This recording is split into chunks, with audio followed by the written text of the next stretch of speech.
So welcome back to the Reckless CEO podcast. I got an old time friend, dude. It's been Old time friend. bro. It's been a long time, man. Yeah. I'm actually excited to have you in, brother. I had Bobby was like, dude, you guys got to get on a podcast together. He was all about it, so I was like, man, and let's make it happen, dude. And I'm like, where's Bobby? Or he's like, where's Bob? Yeah, I thought he was gonna come in and hang out and be a part of our chat. I got him working today. Do you? Yeah, All usually right. it's the opposite. Usually I'm the one working. Well, you know how like everyone has their role. Yeah. You know what I mean? But hey, Tarry Summers, I appreciate you coming in, man. Dude, I'm excited to have you on, bro. I you know what you have done in real estate, and I mean, bro, it's incredible. It's I mean, you got to have one of the biggest portfolios in Columbus. That's not private equity or syndication stuff, right? Probably on the single family side for sure. But it's gritty, man. You know, it's one house at a time. All these apartment gurus, it's true what they say. Like, can't just buy a whole apartment full of single family houses. Yeah. So you have to onesie twosie your way and be super organized. You know, you got to get insurance on every property, utilities on every property, all these different roofs, all these different sewer lines. So I mean, you have all these problems amplified and multiplied. But I'm a big believer in the single family house. And, You've always been the single family guy. Yeah, you know, I don't discriminate on asset classes.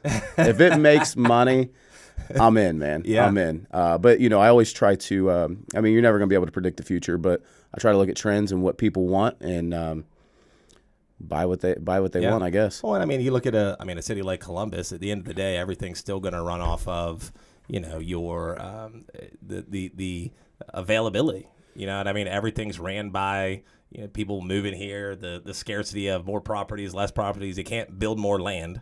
There ain't really many places to put much more houses. Yeah. Right. And, I mean, if you want to be close. Right. And I know that people want to live in a home versus an apartment. Right. I mean, you can actually own a home. You can't own your apartment unit. Yeah. You know, and so, I mean, you're having a lot of people that, have rented for a long time and they want to buy a house, right? Yeah. And they want to be able to create that equity and some generational wealth, right? Yeah. Grant Cardone says it's a bad deal, but I think all of America would disagree. Yeah. So, I mean, it gives you the ability to, you can rent it, you can sell it, whereas an apartment unit, if I want to sell the apartment complex, I got to sell the whole damn thing. Yeah. Whereas like a house, I can be like, hey, if I've got a 20-unit apartment building or a 20 unit or 20 houses, I can just sell one if I want to. Yeah. So it gives you options, right? So and a little, like you said, it gives you a little flexibility, right? Versus just the apartment side. And I mean, dude, to be for a portfolio that size, I mean, how many houses as far as single families are you operating? Right now, 257. We are buying 2 today. So because you know how it works, we close all of our deals on Fridays from 2 to 4. Yeah. But I look at myself as not like a hoarder of houses. It's like I'm a real estate dealer. I'm a trader. Yeah. So I'm always buying. I'm always renting. I'm always in the market to sell. So I'm looking at every opportunity as not what's the return on investment, but what's the return on equity. Yeah. What's the compound interest effect if I sell this property and then 1031 exchange and buy 6 more, or if I refinance this property, maybe hold on to it knowing that there's going to be a massive appreciation run up, maybe in 3 years I sell it. Yeah. And so I'm just playing that compound interest game at all times and just constantly looking at it. And I mean, that's real estate 101, man. Compound interest. It is, man. And one, dude, I mean, you've built a hell of an operation, dude. And I mean, really ground up. Yeah. You started by yourself. Yeah, by myself. And I never really got into this business to be in business, if that makes sense. Like originally I got into properties because I didn't want to deal with people anymore. I was in the fitness industry and I was like, dude, I'm just so tired of sales and dealing with people. Yeah. And then you get in real estate and you realize all you do is freaking deal with people and their problems. Yep. And but it can be a good business. It is a long-term thing. Yeah. If you think you're going to own the world in real estate, go into a different business where you can clip contracts and something that's way more scalable. Yeah. Like this is probably, if you want to scale real estate, construction, they suck. They suck at scaling. There's so many different people in between the profit and the end. It sucks. And it costs a lot of money to do it. You know what I mean? I would say for me, like that was the biggest swing for me to get into, the roofing side. Like I'm not a roofer. I didn't know roofing. I had no experience with it. You know what I mean? But starting to, having mentors that are helping me understand business and these things, it was like roofing to me made sense because it's the acceleration, right? It's like, for me, I thought that I got to find something that creates the money to be able to then put it back into a long-term play. Yeah. But where I want to get to in the time frame that I would like to get there to, real estate, I feel like that was going to take a long time, man. It does take a long time, you've been doing it for what, 20 years? No, I ain't that old, man. How old are you? Come on, bro. What, did you start at like 25 when you started? I bought my first house. Actually, I was telling you before we got on, I actually bought my first 5 houses in this building. Have not been back to this building since. That's crazy. And I'm pulling up, and I'm getting flooded with all these different feelings. Yeah. I'm like, man, just kind of remember like what it took to be able to save up enough money to get that first one. Yeah. And then, the second one, I drove back from Pittsburgh, Pennsylvania, literally had to get a direct deposit in my bank account, grab the check, hope that it deposited enough to be able to show a 6-month reserve, which I made it by like $40. So I remember driving back because I knew I was going to need money, and I didn't have any credit cards or anything at the time. And I rode up to the closing on empty in my car because, needed that money in my bank account and do a screenshot to then send to get so it just, but it's, if you can do it once, you can do it again. Yeah. And if you can do it again, then you got something. Yeah. And then it's getting the people around you to build it. You know what I mean? I think that's the next hardest thing. And then it's being able to, you get it as the leader, the owner, man, like you always got to be on 10. You always got to be motivating, inspired. Like I can't have a down day and walk into the office full of people that are reliant on the energy that I bring to the table. For sure. See, but I disagree somewhat though. Like I tend to be an emotional leader. So if I'm having a bad day, like sometimes people are going to know about it. Yeah.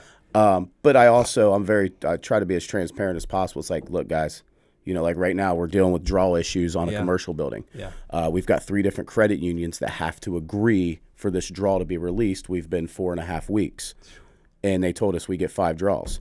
Well, 5 draws on $1 million, and it just, stuff starts to add up, and then we're outpacing these draws. Man. Sometimes you have some bad days, and when you have some bad days, I want my team to know about it and just say, hey, man, I just need to know. I need to know from you guys that you got my back the same way I got yours. And if they're having a bad day, cool, man. I want them to be open and honest about it too. Like, okay, hey, this sucks in your life. Cool, let's go out to lunch, or hey, let's sit and talk about it for a second. Let's take 20 minutes and, just get your head right. Slow down. Yeah. Yeah. And people need that, man. I agree. Yeah. It's you've got to definitely be transparent, but it still can be exhausting when you're the guy that's got to be the guy. You know what I mean? And a lot of it, like I would say for where we're at, one of the biggest struggles I would say, or constraints in our business now is the, trying to get other people to bring ideas. Right, because a lot of times if you're the guy that's kind of built it, everyone's looking at you for majority of the information or the next steps or where is it coming, And for me now, I'm like trying to tell people, like, listen, I don't know. I know about to where we're at. Yeah, because that's all I've been. I've never been farther than this. You know what I mean? And so, really trying to help to, give other people, empower them enough to like want to start stepping up and making decisions and making calls and understanding that, dude, even if you do it wrong, it's an opportunity to learn. Yeah. Right. I'd rather you attempt it and fail, and we can have a conversation on it, and I can help you learn from that conversation than, not making a decision and reliant on my affirmation to make one every time. You know what idea I hate from the team? Lowering prices. Yeah. It seems like I'm like, besides lowering the price, what's the solution? Yeah. Let's come up with some ideas. Well, we could besides lowering the price. Right. That's the one option that doesn't happen. That option is not on the table. Yeah. Nah, I feel that. And that's where you got to bring value, right? Like I tell our guys all the time, like insurance roofing isn't sales. Like it's insurance roofing, right? It's not a value game. It's literally like homeowners paying a deductible and that's it. And so now we're transitioning into trying to push more retail, trying to push windows, siding, gutters. Are you starting to see because my insurance is tightening like up. Every single real estate person. If you're in Florida right now and you own multifamily, there's 2 companies. Yep. So if you have a claim with one, you're screwed. Done. But even so, like ours have, even doubled in some cases. Yeah. For the most part, I mean, we're talking 50 to 60% increases. And in my business model, when you got 250, yeah, it adds up, right? Yeah. It's a chunk of change. Anytime that I've got 5% of my total gross number being ate up by or more than 5% being ate up by insurance, that's a slippery slope. Yeah. And these things are going through the roof. But I guess my question is like, I know that in the roofing insurance business, it's a big business, and in every insurance company, Foremost, American Modern, all these guys, they're like, man, we just keep getting killed on these roofs, blah blah blah. Yeah. Like, well, yeah, I mean that's their business, that's right? That's their business. Man, but do you see that drying up, or do you see like, hey, like they're starting to not pay out, or is there like 100%? Yeah, I think that, and that's why I've had conversations with some, private equity buyers that are looking to, invest into roofing companies. And, their biggest thing is like, you need to be at a minimum 30+% retail. Like 30% of your business needs to be coming from customer pay, financing, cash, like whatever it is. If 80-90% of your business is insurance, like they're devaluing you by multipliers because of that, because it's not a predictable game. Right, it's like we can chase storms and do all those things here, but it's like, is that really a scalable model?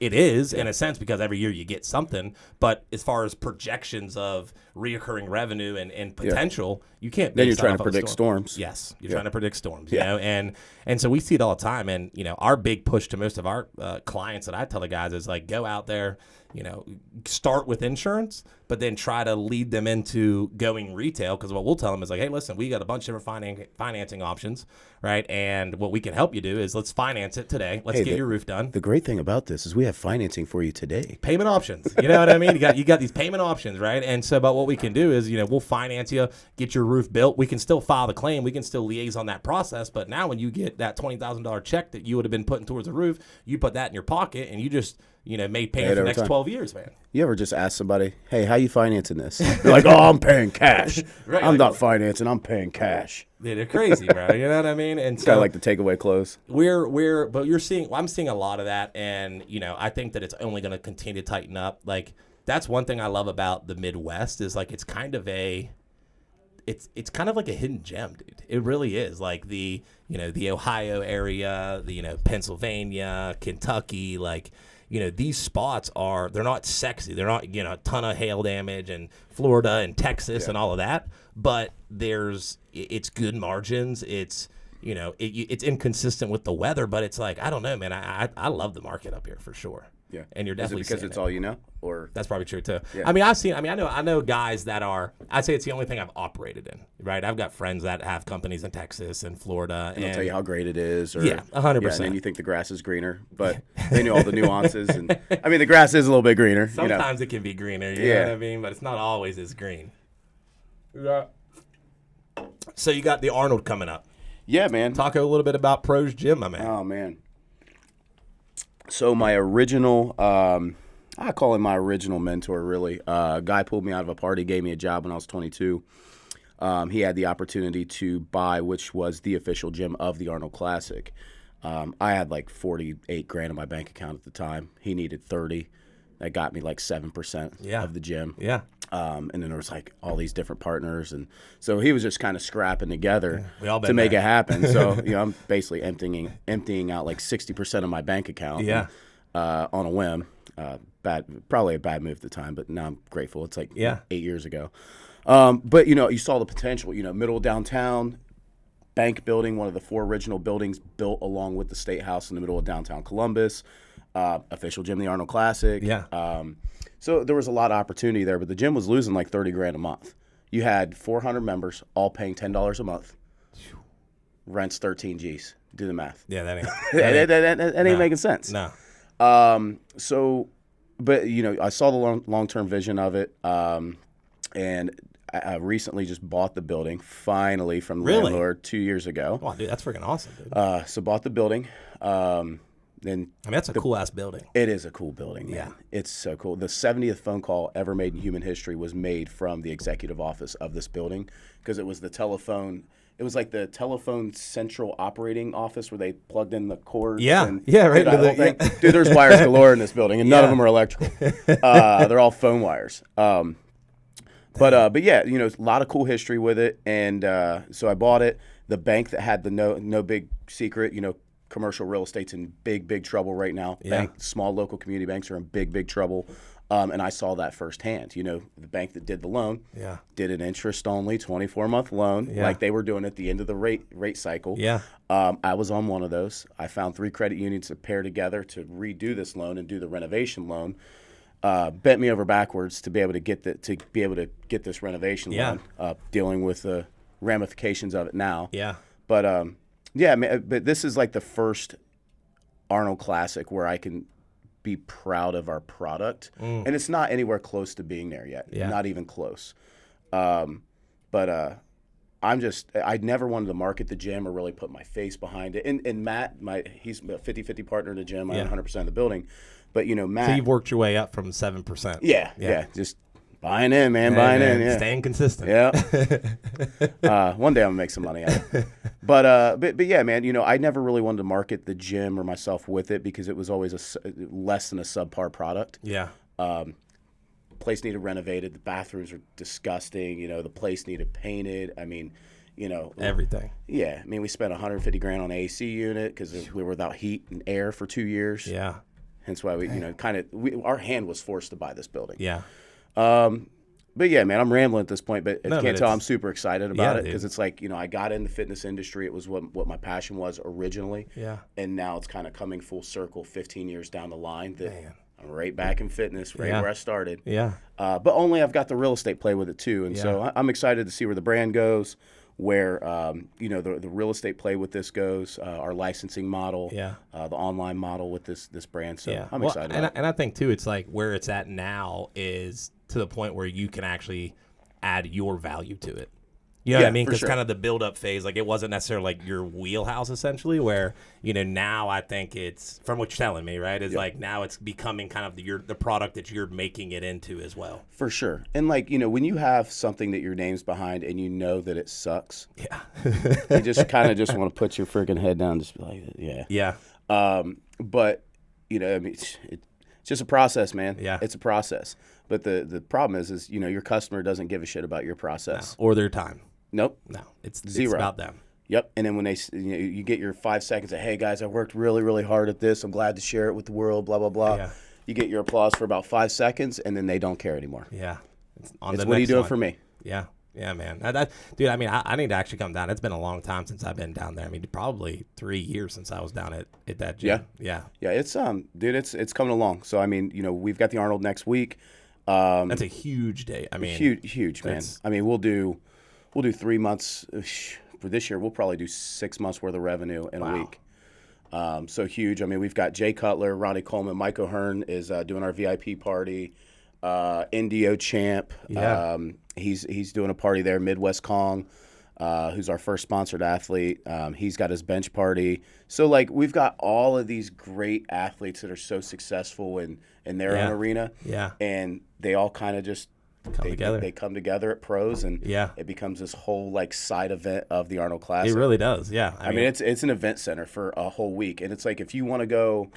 You know, like we had Arnold, for instance, actually in the gym. Was that 2 weeks ago, I think? And we've got this picture of Arnold where he does this. Yeah.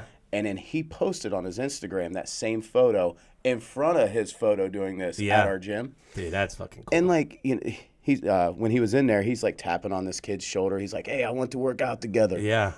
And the kid just doesn't even know what to say because he just looked up and saw Arnold. And he's like, "No, you can have it." And Arnold doesn't want to take his piece of equipment. Arnold wants to work out, feel normal, and just work out with this kid and working together and share that camaraderie. Yeah. You know? Well, dude, and that's cool for you too, like you said. I mean, myself as well, right? It's like Arnold's like the pinnacle of bodybuilding or fitness in any way, right? And so for you, success in general. I mean, governor, movie star, everything, man. Real estate mogul. Yeah, you know? dude. Yeah, and that's cool, man. That's and I mean, bro, that's the powerful thing about that. You know, having a building like that or a place like that is like, dude, that you're creating that opportunity for a kid that literally would have never had that chance to meet an Arnold. Like when I was bodybuilding, that shit I'd have shit my pants at fucking Arnold. You know what I mean? I'd have been like, oh my god, this is crazy. Yeah, and then, you know, so.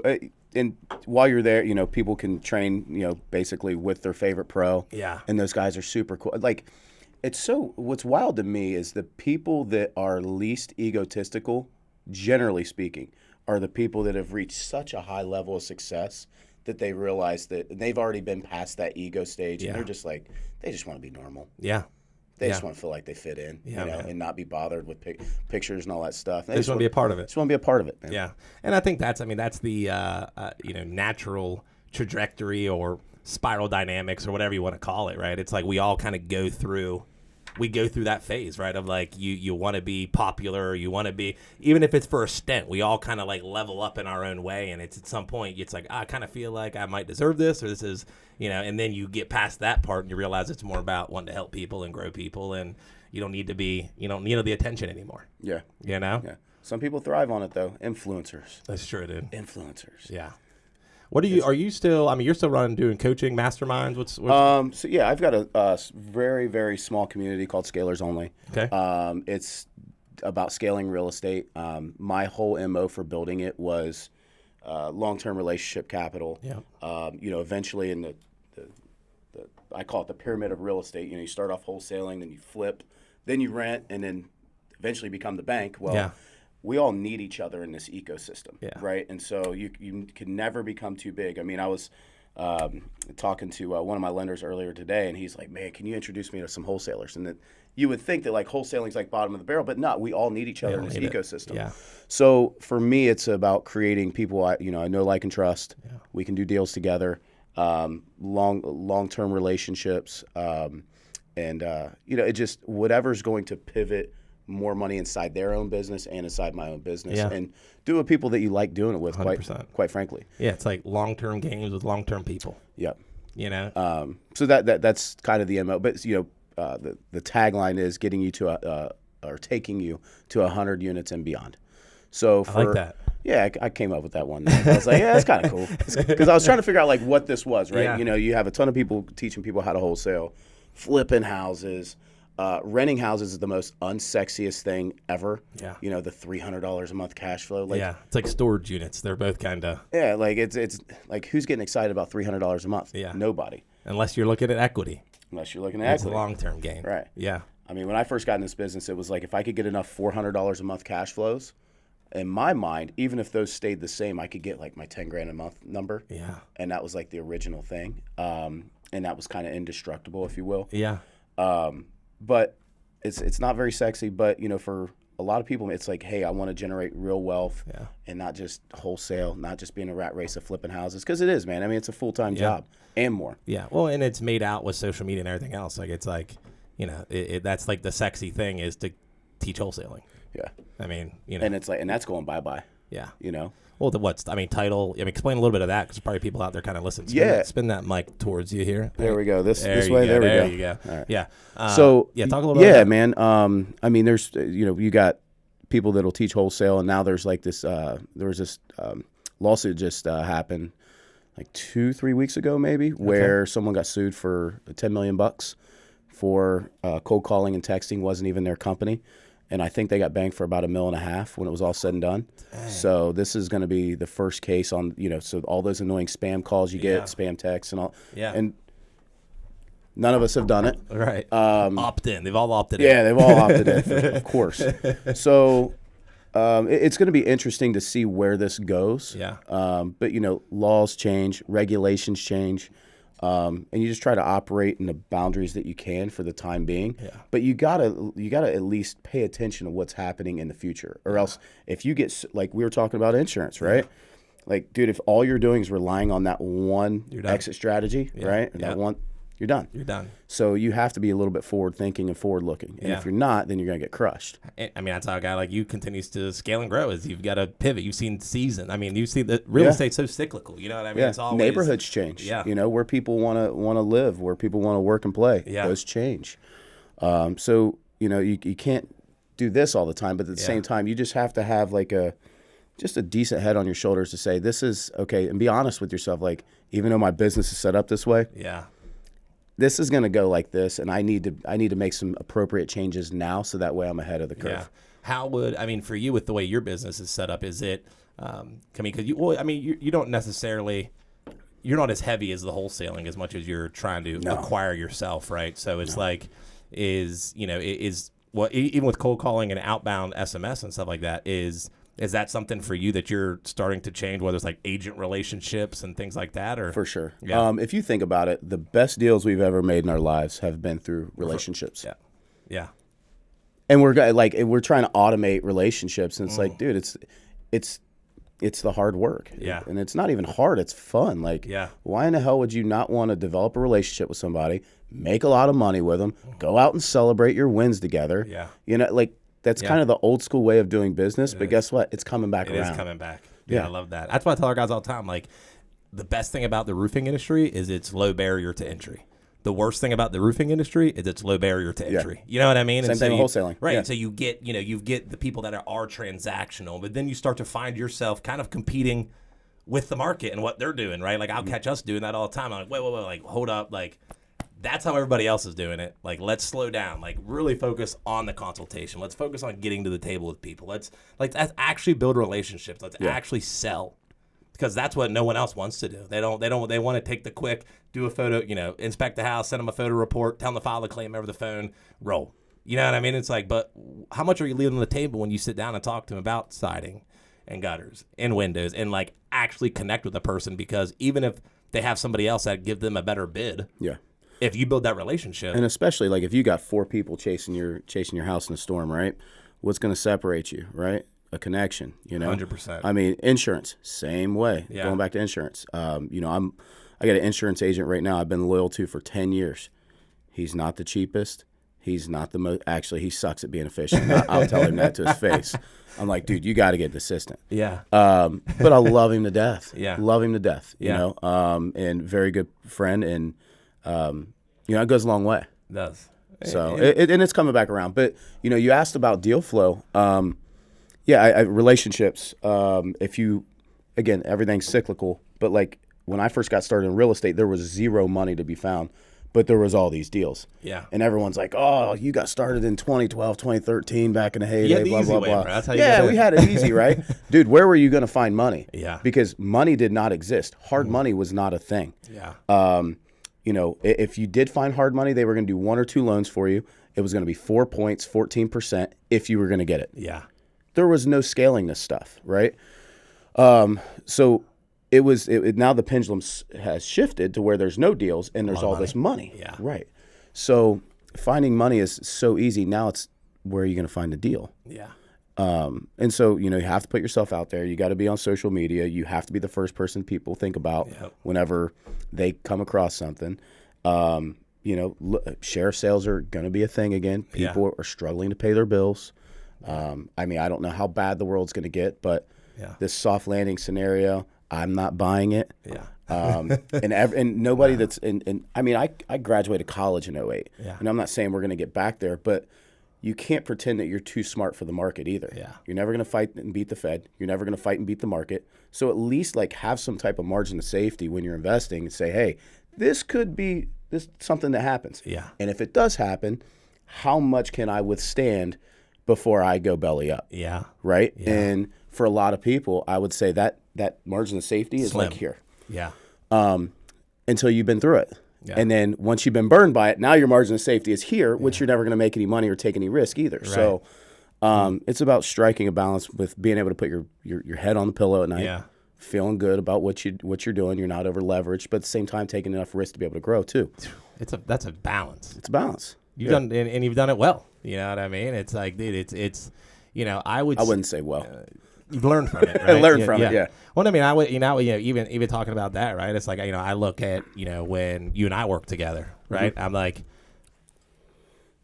now where I'm at, I understand business more, right? Like, I feel like when, you and I work together, I was just learning entrepreneurship and getting into all that, and I was leaning into the sexy side of it. I wanted to be cool. I wanted to be doing those things, you know what I mean? And even like power god level, right? Like that, I wanted to be the man, right? And, thinking that you know more than you know. And I look at myself where I'm at now, and I'm like, dude, you're a good dude, bro. Yeah, you've done an awesome job, man. I look at the scalability of your business and, or what you've scaled it to is like, man, it's an impressive thing, bro. So I appreciate that, man. On that side of it, man, I want us to be cool again. You know what I mean, dude? No, we're good, man. I told you off air, part of I got the Arnold next week. I've literally ate, breathed, and slept that gym. I should be there right now, but I said that there's absolutely no way in the world that I was going to miss this. Yeah, dude. I ran up to you at that event, and I'm like, it's time, man. I gotta reach out to this dude. 100%. And one of the things that and this is partially something I had to learn in this business too, is that because of the low barrier to entry, right, and because of what people see on social media, and they see the big checks, and you're transparent, everyone else sees it too, and eventually these people are going to leave, and they want to do their own thing, and you have to be okay with it, at that time, and it's part of the business, it's part of the game, right? And that's something I've had to come to grips with and learn. Right after you left, we ramped back up, had a bunch of acquisition guys run around the office, high-fiving each other, playing grab ass all day, having fun. And, slowly as the market began to turn, more people went out on their own. It's it was like a whole new cycle again. Yeah. I look at the amount of people we've had inside our real estate business, as, W-2s or employees or whatever. It's like, wow, it has just been. It's a ton. Yeah. Yeah. But it's part of it's the natural progression of this business. And it's just, it is what it is, man. Well, I think that, you learn, I look at even where, we're at now compared to where I was, 3 or 4 years ago. And, I had great people that came through that if they were to come into my business now, they'd have much more success. They'd fit better. I'd give them a better success plan. Right? I look at that all the time. That's part of the hardest part is as the business is growing, it's always constantly changing. People are changing. The markets are changing. And so, as a business owner, we're changing. We're changing, and I look at that now. I'm like, man, the amount of people that I had come through that worked or didn't work out. And it's like, man, they'd be great now. Yeah. You know what I mean? If they could come in and because I didn't have the systems and the things to be able to get them to where they needed to be. And I actually probably failed most of them because I didn't have that, but I wasn't able to create it until I failed people to figure out where to do it right the next way. So I think that's a big part of it. Is just you've kind of got to take those hard L's, but eventually you get a W out of it. You know what I mean, man? Yeah. For sure. Business is it's fun. Every day I'm like, man, it's a good ass time. I love being able to do what you do, but end of the day too, it's also you don't get to walk away from a job at the end of the night and go to sleep. You still got a business and people to take care of. That's something that I have done a much better job of recently is sleep, and we talked about blood tests before this, and getting older, 37 years old now. I need my sleep. Yeah. Terry needs some sleep. Yeah. And I want to have some peace when I sleep. Yeah. So I guess with that being said, I want to go to work. I don't want to be so risky and so, such a rodeo king anymore. Yeah. It's like, dude, I want to go home and be with my kid. Yeah. And because he's only gonna be little once. Yeah. How old is he now? He's almost 2. Almost 2. What's his name? Titan. That's an awesome name. Yeah. Terry the third, but we call him Titan. Yeah. But he's learning his numbers and he's smart. I turn on the stock channel and I'll pay attention to my portfolio and our trades and all that stuff, and he just starts rattling off all the numbers. But it's little stuff like that. I don't want to miss any of those moments. Yeah. And I'm not the first person in the office anymore. Yeah. Thursdays I don't even go in. I'm just hanging out with him. I've gotten back to this point to where I remember why I got invested in real estate in the first place, and it wasn't to be a business owner. It wasn't to show off or have the, dude, look at these bobos, it wasn't about the stuff, man. Right. There's no watch, yeah. none of that stuff, it's about the time, freedom. And then, if I want to go fly somewhere or what, for an event or whatever, it's not even I'm just going to go do it, but I'm going to be right back on the first flight home. Yeah. Hang out with my family. Yeah. So I don't know. It's long-winded, but it's lifestyle, yeah, right? And it's all what you want out of your life. Yeah. And I think that, dude, and that's a great thing too, man. I think that's one of the, that's one of the hardest things when, you're getting into business is that what's the end goal? Mm-hmm. You know what I mean? And we don't really think about that. For me, I look at where I'm at now and what my goals are and things like that, and I have conversations with people, and they don't even really know what they want out of life, right? So you're just and if you don't know it as the owner, then like, what are your people are going to come and go because they need something. Like, where are you taking them to? And then however you want to live your life based around your business. Yeah, I mean, your people are paying attention. Right. Don't set the standard a certain way too, right? Because then you're being a phony and then you're being fake, and then next thing you know, if you want to be the guy that's at the office all the time, then you want to go through this phase to where you're not. They're like, where in the hell is this guy? Yeah, he's falling off, right? Yeah. So I think, I just have open conversations where I'm at. That may change. There's times where, hey, we go gangbusters, and I like that. Like, I love the business as a sport thing. I don't like it to consume 12 months, 365 days a year. I want to go on vacation with my family or do X, Y, Z. But it's nice to be able to do that, but then also be able to experience home. Yeah. 100% as well. Yeah. Just started playing in a band again. It's nice to be able to experience that 100% and just be there, you know? Dude, man, drumming's always been like my passion. Yeah. They call it, I think they call it flow state. I think I might have heard that from Greg Ford one time. But I heard that word flow state, and I'm like, dude, when am I in my flow state? Yeah. I'm like, dude, I'm playing drums, man. That's it. I'm not the greatest drummer, but you enjoy it though. I enjoy it. You had long hair back in the day too, didn't you? I had hair back in the day. Yeah, I had hair. But it's gone now. That's why I'm all hatted up all the time. Haven't been to Turkey yet.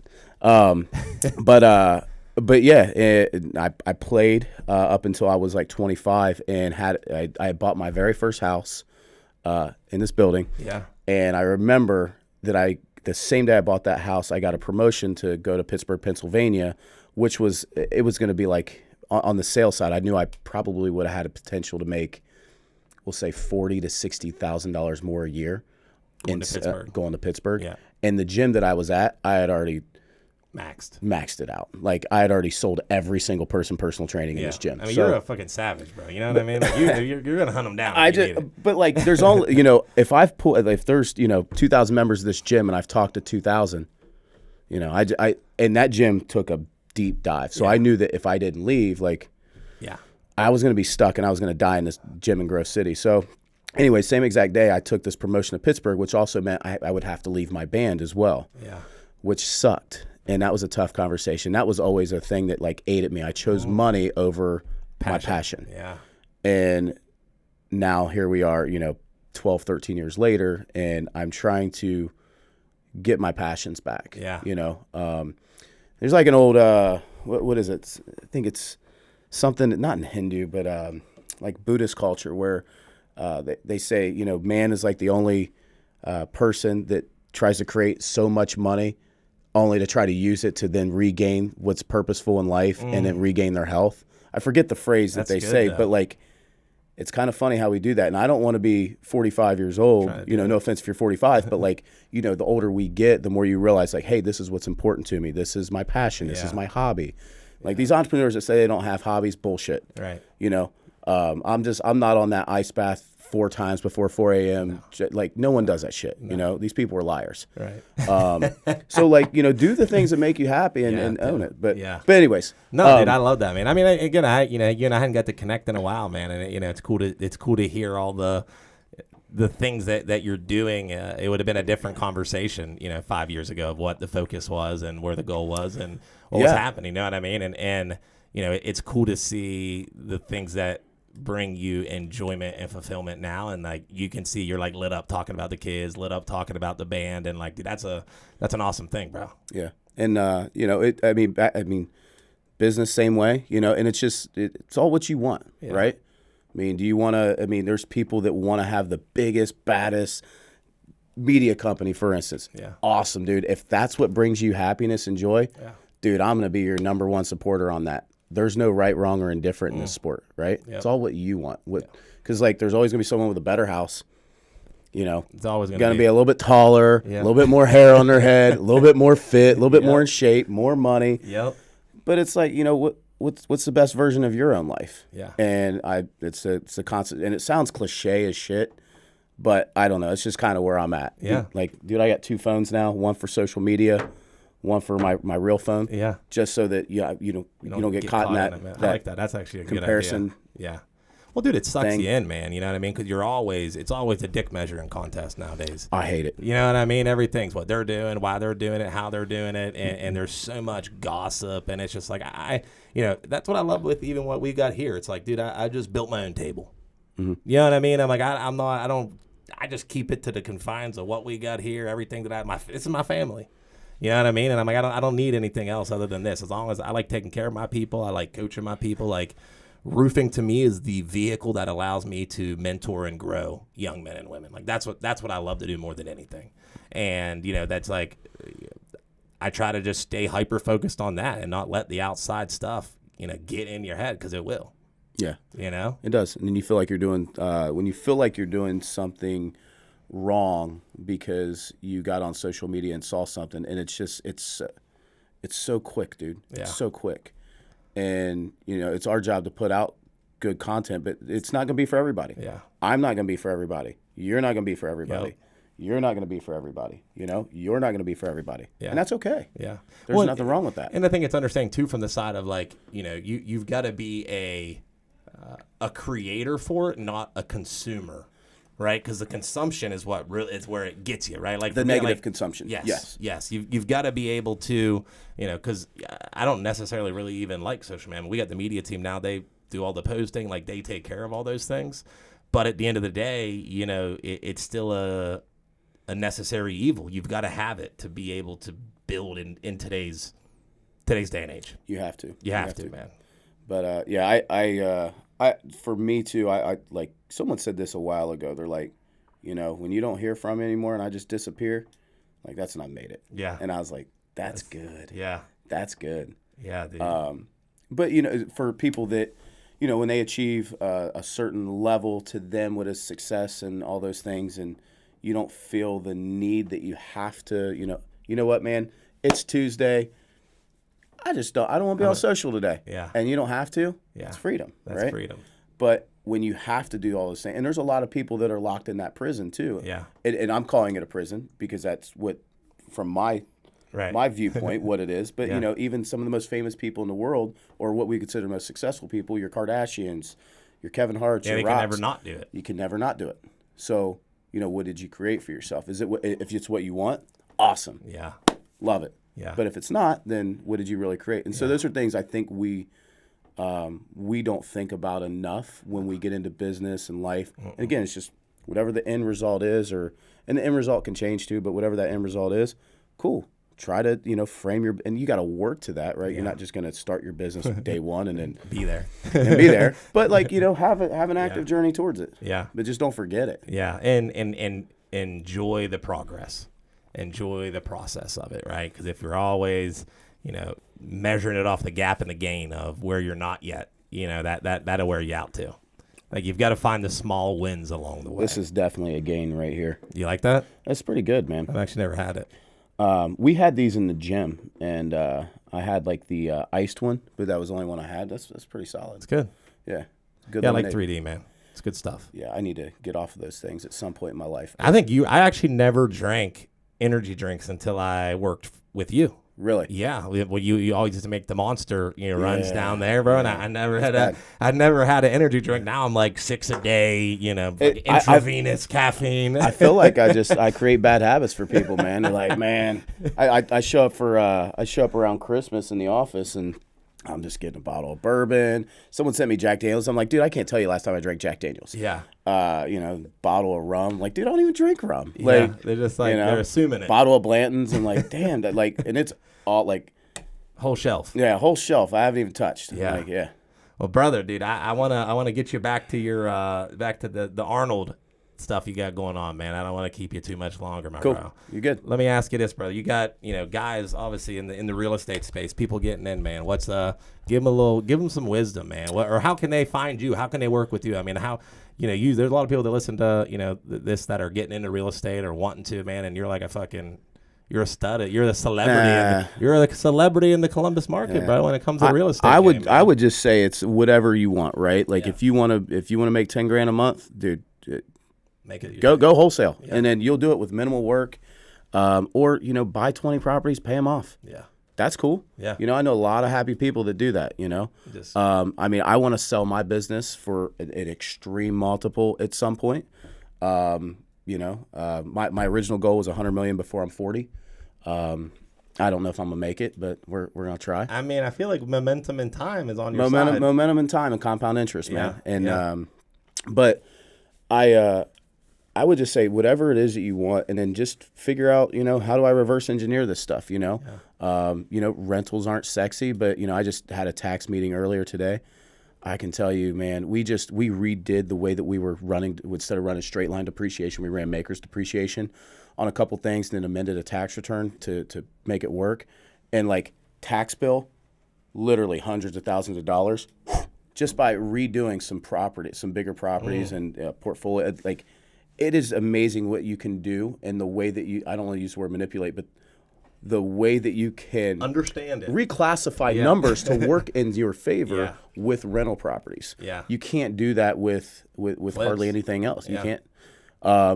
But yeah, I would just say, man, like, get a mentor too. Mentors help. You don't have to pay an arm and a leg to find a mentor. You know, go work for somebody for free.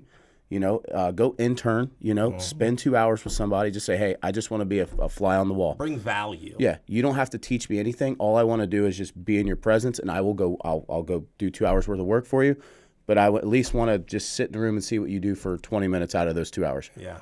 Great. I mean, 100%. If you were going to bring me that much, you know, cool. You have to, man. It's osmosis learning. Get good at osmosis learning. Get good at watching. But you don't have to spend, you know, 50 grand on your coaching, you know, course or whatever. You know, if you want to, I think people that do pay attention. That's true. I was like, it's like kind of tithing to the church. You know what I mean? You give your money to the church, you listen a little more. Yeah, I need to. Yeah. So I'd never tithe until 2 years ago. And I set it up for what I thought was an appropriate amount. Yeah. And I haven't changed it yet. You're like, dude. And I need to change that. That's your reminder to change it. Yeah. And I'm like, because it just comes out automatically, right? And it's so much easier. But then once you see it, the email hits your, and you're like, and then they take out the 25 cents or whatever for the transaction fee. I'm like, they're trying to get one over on me. That's over my 10%. Yeah.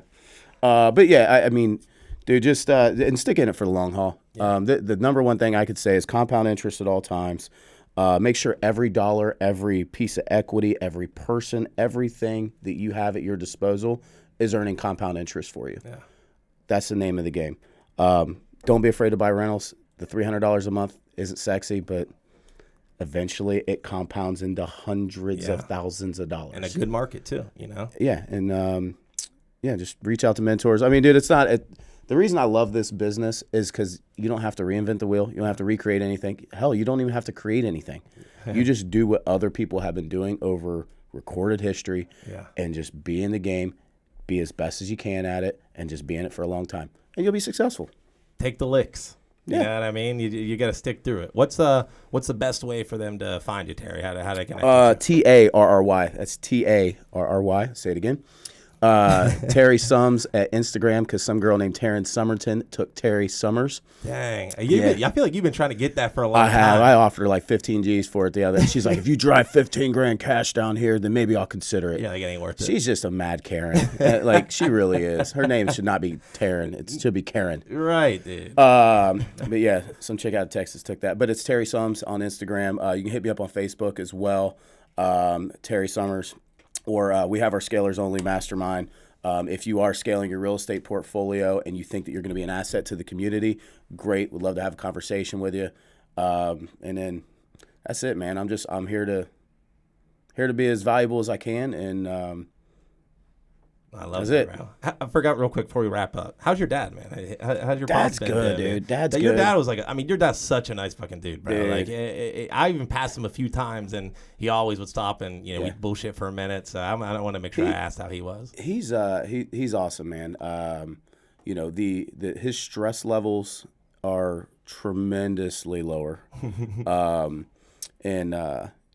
Yeah, he's happy, man. He gets to do now because we have that construction company together. You know, he's the majority, I'm the minority, and I try to get him to like get with the times. Yeah, not happening. No. But for me, he's happy. I get to spend time with him. Do I know that we could do more and more often and be a lot bigger and all this stuff? And it's like, yeah, but at what cost, right? Yeah. It's like, dude, if you're happy and you want to go run to Lowe's and pick up this material for no damn reason, all right, cool, man. You want to go do that? Who am I to tell you? It's the little things, you know? But yeah, dude, he's having fun. Man, that's awesome, bro. Well, dude, Terry, I appreciate you coming on, my man. And we gotta make sure this thing can't be the only time we can. Yeah, man.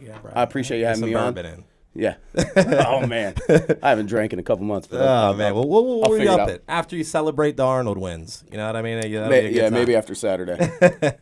All right. For Tarry Summers and the Reckless CEO, we're out.